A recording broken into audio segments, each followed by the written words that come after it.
Hello Gemini, Sun, Moon, Rising, and Venus signs. Kamusta po kayo? Sana po nasa mabuti kayong kalagayan. Welcome back po sa Star Tarot. At kung bago kayo rito, welcome din kayo. Thank you sa inyong support. I truly appreciate it and God bless you all po. Tignan natin ang mga messages ninyo for November 14. Hanapin muna natin yung naka-flip out na. Ayan. Ayun. So, Gemini, paunang mensahe ninyo is retreat. Ayan. So, spoil yourself in the morning mist. Sabi, breathe in nature's sweet scents. Ayan. So, parang ang iba talaga sa inyo, you know, it's about time for you to embark on a retreat. No? Ilagay ninyo ang sarili ninyo sa pagkakataon na magkaroon kayo ng oras na pakinggan ang sarili ninyo, ang soul ninyo, mag-reconnect kayo sa inyong higher consciousness, mapakinggan ninyo yung ano ninyo, intuition, yung mga ganon, ano? This is what you really need right now siguro dahil bilang pagpapahinga na din, no? Kasi maaring busy kayo in the past, maaring lagi kayong preoccupied, no? At ngayon, parang ito yung invitation sa inyo. Ito yung pull sa inyo ng Divine Universe na it's about time for you to take care of yourself naman. Magsimula kayo sa pag-i-introspection, sa pagre-reflect, no? Mag-solitude kayo, no? Nang sa gayon, makapag-reconnect kayo sa sarili ninyo and you can get back to center. Maibalik ninyo ang balanse sa sarili ninyo, no? Maaring ang iba din sa inyo dito is doing an adventure, is embarking on an adventure sa ngayon. Maaring literal ito na travel, na adventure, no? Maaring you're going somewhere na hindi pa ninyo napuntahan before or somewhere na maaring ayaw ninyong puntahan because maaring natatakot kayo. Pero susubukan ninyo ngayon, ano? Na puntahan, subukan at tatry talaga ninyo yan. So, maaring ganon ang ganap dito na meron kayong lakas ng loob na, no? Na gawin ang mga yan. Maari din naman na, something, no? Something na ayaw ninyong gawin before dahil takot kayo or hindi kayo sigurado dito, yung ganon ba? And now, maybe, no? You are going to take that leap of faith dito at susubukan nyo na. What else for Gemini? We have origins. Remember your roots. Ayan. Wag ninyong kakalimutan saan man kayo makarating, saan man kayo mapunta, anong klase man ang maging sitwasyon ninyo. Always remember kung saan kayo nanggagaling. Always remember kung saan kayo nag-originate, kung baga, no? Yung simpleng ganun lang, no? Maalala nyo. Kasi, minsan, di ba, pag masyado ng matagumpay, minsan ang iba sa atin nakakalimot na kung saan ang galing, yung mga ganun ba, no? So yun, this is a reminder for some of you, no, Gemini, to remember your roots. What else? We have wallflower. Look for the crack in the concrete to find your way out. Ayan. So, maaring may challenging situation na pinagdadaanan ng iba sa inyo dito, Gemini. And ang mensaheng ito sa inyo, look at the crack daw, diba? Tignan ninyo kung ano yung positive aspect ng inyong situation. Kasi, alalahanin natin lagi na even in the darkest circumstances sa buhay natin, there is always a silver lining to it. Lagi at laging merong positive aspect ang kahit anumang klaseng sitwasyon. Even in the darkest circumstances, laging merong positive aspect ang pangyayaring yan. So, yung mensaheng ito sa inyo, doon tayo tumingin, doon tayo mag-focus, hanapin natin kung ano yung silver lining ng sitwasyon natin because doon tayo makakahugot ng inspiration, doon tayo makakahanap ng motivation para magpatuloy na hanapin ang solusyon sa kung anumang problema ang pinagdadaanan, you know, and never give up, no, never give up dahil alalahanin din natin na wala namang problemang dumadating sa atin or binibigay sa atin na hindi natin kayang solusyonan, no? Kaya wag kayong panghinaan ng loob, no? Kung may mga problema man, wag kayong panghinaan ng loob, wag kayong mag-give up, no? Always keep your hope and faith alive and hope for the best. Kasi pag positive mindset ang pinapaandar natin, pag positive things lang ang ini-envision natin, yun talaga ang dadating. Yun ang mangyayari sa buhay ninyo. Yun ang maa-attract ninyong energy, no? Kaya doon lang tayo sa kung ano ang positibo, kung ano ang positibong maaring mangyari, yun ang i-anticipate natin nang sa gayon, yun ang ma-attract natin towards us, okay? So, we have wildflower, live an uncontrolled life, free to grow anywhere and bound by nothing. Ayan. So, parang malaya, no? Ang iba sa inyo dito, parang malayang-malaya na sa ngayon. Maaring, ang iba sa inyo dito, no? Siguro, restricted by something or by someone or by a situation, no? Depende sa inyong sitwasyon. Pero, ngayon, ano, parang magkakaroon ng pagbabago. Maaring, you are going to rise above your situation dito at magiging malaya na kayo, no? Maaring ngayon magkakaroon talaga kayo ng lakas ng loob, no? Na mag-break away from whoever or whatever it is that is preventing you from becoming you, no? From expressing yourself, from deciding for yourself, yung mga ganun ba? So parang you are reclaiming your personal power, no? Kumbaga, around this time, Gemini. So that's good for you. Twilight, surrender to the last hour when the light barely touches the flowers. Ayan. So, ano nyo na yan, ibigay nyo naman yan sa sarili ninyo, no? Yung, at least last hour na lang before na matulog kayo, no? Every day, ibigay nyo yan sa sarili ninyo naman para na makapagpahinga kayo, para na makapagmuni-muni kayo, makapag-reflect kayo, yung mga ganun ba, no? So, allow yourself to breathe naman at least 'di ba an hour before you you sleep talaga, no? Dito Gemini, nang sa gayon pagdating ng umaga, no? Kayo energized, revitalized kayo dahil nakapagpahinga kayo, yung ganon. So good luck Gemini, and that's all I have for you for today. I hope nakatulong ang mga mensaheng ito in some way. Thank you for watching. Love and light. Namaste. Hello Libra, Sun, Moon, Rising, Venus signs. Kamusta po kayo? Sana po ay nasa mabuti kayong kalagayan. Welcome back po sa Star Tarot. Kung bago kayo rito, welcome na welcome kayo. Thank you sa inyong support. I truly appreciate it and God bless you all. Tignan po natin ang mga mensahe ninyo for today. That's November 14. Pauna mensahe ni Libra ay cleanse. Ayan, wash your weary spirit clean and take a walk in the wooded glades. Bumagsak ang malakas na ulan ngayon Libra. So hopefully, naririnig ninyo ng malinaw ang mga sinasabi ko. So yun, cleanse. It's time to clean yourself. It's time to cleanse. It's time to purify and detoxify yourself ngayon, no? Maaring may mga maaring may mga negative thoughts kayo, may mga negative feelings, emotions, siguro may mga negativity sa inyong energy field, kaya ang panawagan sa iyo ng spirit ngayon is to cleanse, wash your weary spirit clean, 'di ba? So, nang sa gayon, maibalik ninyo ang balance sa sarili ninyo. Makabalik kayo sa focus, kumbaga. So, bigyan ninyo ng pagkakataon ng inyong sarili, no? Na malinis, mawala, alisin sa sarili ninyo, sa isip, sa puso ninyo, sa energy field ninyo, ang kahit anumang mga negativity na nandiyan dyan. Because that is not going to help your situation. Kahit ano man ang sitwasyon sa buhay, it's not going to help you get better kung ang nasa energy field natin, ang nasa puso at nasa isip natin is negativity, no? So, what else for Libra? We have learn. Take a lesson from the owls. Deeply observe the night and you'll become a little wiser in the day. So, maybe may mga lesson dito in life, no? May mga life lessons na matututunan ninyo sa ngayon. Maaring may mga sitwasyon kayo dito that is, it's going to bring you lessons, wisdom, realizations. So, may mga ganon kayong mapipick up sa ngayon, kung ano man ang inyong sitwasyon. So, we have forbearance. Ayan. Do not be deterred by the thorn amidst the roses.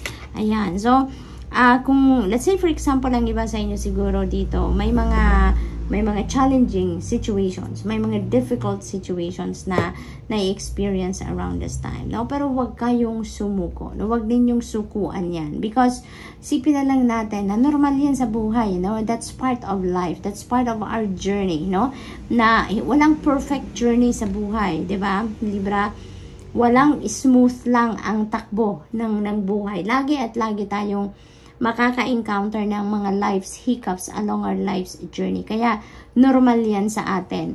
Dahil kung wala tayong mga life's difficulties na mararanasan, hindi tayo matututo sa buhay. 'Di ba? Hindi tayo magiging resilient, hindi tayo matututong lakasan ang loob natin, tibayan ang dibdib natin. Yung mga ganon kung wala tayong mga difficult situations na nararanasan sa buhay. So that is teaching us something, no? That is bringing us a lesson in life na magagamit din natin para din sa soul's evolution natin, para sa soul's growth natin. Kaya kung meron mang mga difficult situations kayong pinagdadaanan, isipin nyo na lang na parte yan ng buhay at kayang-kaya ninyong lampasan yan, no? Kayang-kaya ninyong lampasan, kayang-kaya ninyong mahanapan ng solusyon kung ano mang problema na yan, you know? Lakasan nyo lang ang inyong loob, magtiwala kayo sa sarili ninyo, magtiwala lang kayo sa inyong mga kakayanan, you know? And also, laging nagdadasal, no? Laging nagdadasal. Kasi when we are praying, when we are asking for help, when we are asking for assistance from the divine and the rest of the spirit team, lagi silang nandyan, diba? Gumagaan, napapansin natin, tinutulungan tayo ng spirit team natin dahil kahit namumroblema tayo, mararamdaman mo, no? Nararamdaman natin na gumagaan ang pakiramdam natin. Gumagaan yung problema kasi kahit papano, no, kahit hindi ka mag-effort ng todo-todo, nakikita na, mapapansin mo na dumadating ang mga taong makakatulong sa iyo, may mga dumadating na bagay, no, or napupunta ka sa mga situation na alam mo yon, merong makakatulong mapagaan ang inyong sitwasyon. 'Di ba? May mga ganon. So, maaaring ang iba sa inyo na experience nyo na yan in the past, no? So, what else? For Libra, we have present. Ayan. So, journey into the garden to escape the two eternities, the past and the future. So, this is inviting you, Libra, you know, to focus on what is happening right now, to what is in the present moment, no? Rather than focusing on the past or focusing on what is in the future. Kasi, unang-una, hindi naman natin alam kung anong parating. We don't know what is coming towards us tomorrow or mamaya, 'di ba? At lalo-lalo na wala na tayong control over the past, no? Nakaraan na 'yon, tapos na 'yon, finished na ang deal diyan, done deal na kumbaga. So wala na tayong kapangyarihan over that. Kaya mas maiging mag-focus tayo sa kung ano ang nasa present time natin, because this is the most powerful time. This is the most powerful period of our life. Yung present, kung anong nangyayari, kung ano ang mga nang-unfold sa buhay natin sa ngayon. Kasi sa ngayon, may magagawa tayo, 'di ba? May magagawa tayo para mas mapagandahin ang mga pangyayari sa buhay natin ngayon. May mababago tayo, no? Makikita natin, no, ang galawan rather than doon sa tapos na wala tayong magagawa. At kung ano man ang future, hindi rin natin sigurado kung ano ang parating, 'di ba? So, yun ang invitation para sa inyo dito, Libra, no? Na focus on the present moment, okay? Serenity, value quiet days with only the rustling leaves breaking the silence. Ayan. So, this is really beautiful kasi you are going to be experiencing serenity, no? Maaring yung pag-cleanse na to, yung mga learnings na to, maybe, you know, yun din ang makakatulong din sa inyo para magkaroon kayo ng tranquility, magkaroon kayo ng peace of mind, 'di ba? Yung mga ganon. So, this is really beautiful kasi ang napipick up ko dito, no, una, iniimbitahan kayo na mag-cleanse kayo. Tapos ngayon may serenity. So, most likely, ang iba sa inyo, gagawin nyo talaga, no?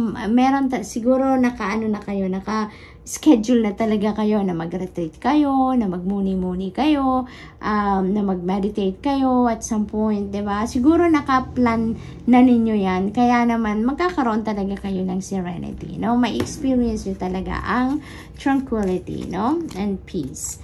We have play. Ayan. Among the grass and the wild violets lie undisturbed little secrets to uncover. Ayan, Libra. Definitely there is imbalance for some of you, no? Kaya iniimbitahan ka din na mag-play ka din, no? Have fun. Take a step back kayo ng kahit konti lang, no? From what is making you busy, no? Nang sa gayon, alam mo yun, mabalanse ninyo ang inyong sarili, mabalanse ang buhay. Kasi, di ba nga may kasabihan na all work and no play makes Jack a dull boy. Kaya kailangan natin na magtrabaho, kailangan natin na magsikap, kailangan din natin na mag-unwind, kailangan din natin na mag-relax, no? We should always remember that there is always a time for everything. Hindi pwedeng sa isa o dalawang areas lang ng buhay natin tayo naka-focus. We also need to give time or bigyan din natin ng oras, panahon, atensyon ng iba't ibang parte ng buhay natin so that there will be there will be balance sa buhay natin, 'di ba? Hindi lang yung may na-overlook tayo na ibang bagay tapos ang focus natin ay nasa isa, dalawa, tatlong areas lang, no? Kaya magkakaroon talaga ng imbalance. May mga bagay tayo na mani-neglect, may mga bagay tayo na mau-overlook sa kung ganon ang sitwasyon, 'di ba? So, good luck Libra, and that's all I have for you for today. I hope nakatulong mga mensaheng ito in some way. Thank you for watching. Love and light. Namaste. Hello Aquarius, Sun, Rising, and Venus signs. Kamusta po kayo? Sana po ay nasa mabuti kayong kalagayan. Welcome back po sa Star Tarot. Kung bago po kayo rito, welcome din kayo. Thank you sa inyong suporta. I truly appreciate it, and God bless you all.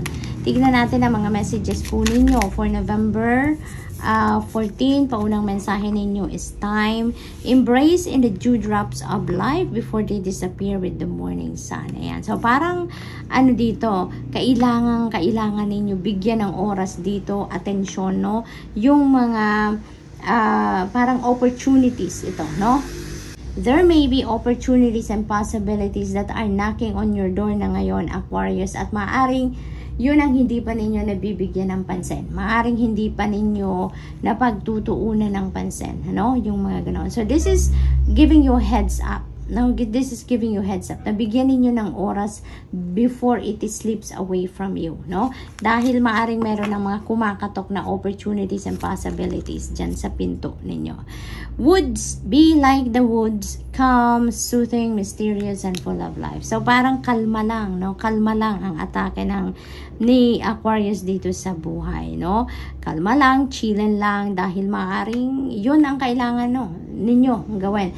Yun na maaari ang nire-require ng iyong sitwasyon ngayon. Hindi ninyo kailangang magmadali. You don't need to rush. You don't need to maging aligaga dito, no?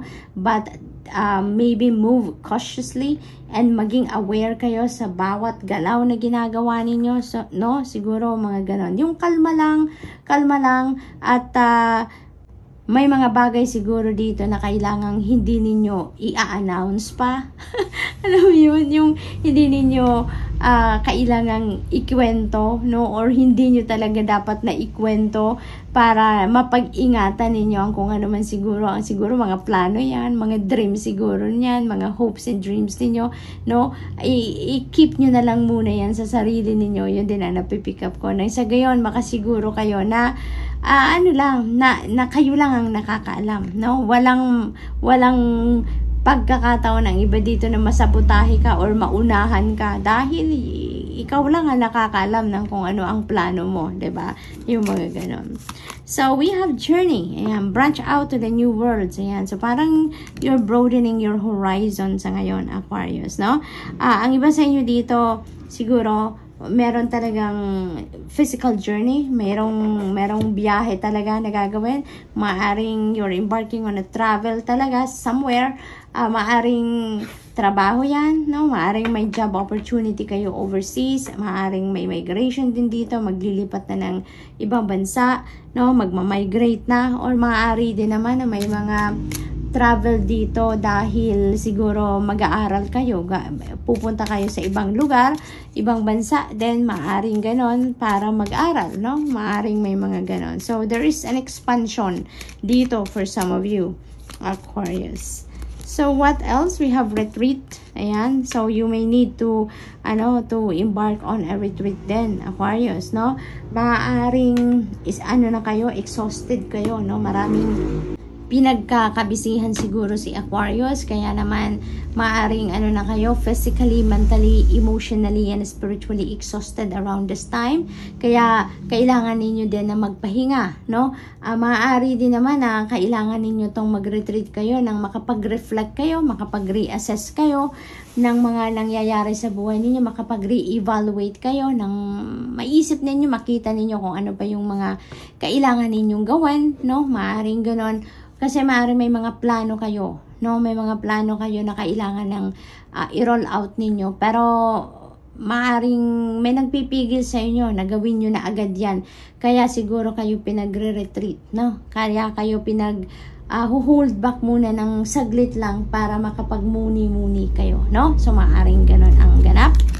We have courage. Ayan. When picking roses, don't fear the thorns. Ayan. So, maybe talaga may mga bagay dito na gusto ninyong gawin, no? May mga, siguro, you are taking a leap of faith at some point dito, Aquarius. May mga bagay siguro kayong gustong simulan dito na, alam mo yun, this is something different for you, no?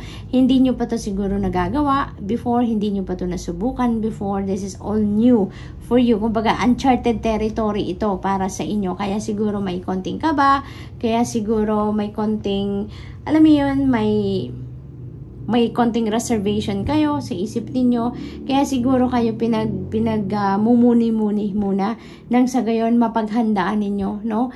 Kung ano ang mga gagawin ninyo dito sa binabalak ninyo, no?